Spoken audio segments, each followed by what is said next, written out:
As Omicron surges in Southeast Asia, students in the region continue to struggle to catch up with learning loss after 2 years of interrupted learning. How are education systems across the region dealing with this? Indonesian Minister of Education, Culture, Research and Technology, Nadiem Makarim, tells us how Indonesia is tackling learning loss.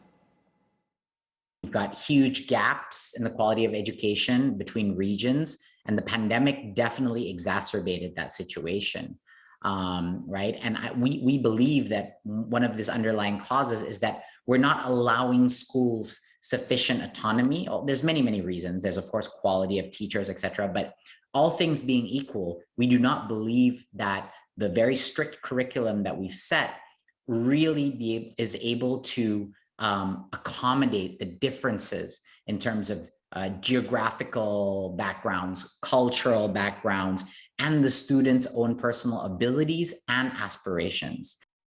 He said the Emancipated curriculum, a simplified project-based syllabus, would make catching up with learning loss easier for students. More content does not mean better learning. In fact, less content, but more in-depth learning is far more effective. So that's the first step of this curriculum, Merdeka, or emancipated curriculum.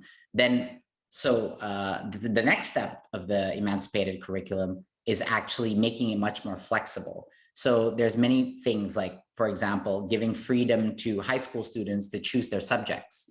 This was never before done. Before, you had a track that you had to choose and that was it. Now you can actually choose specific subjects.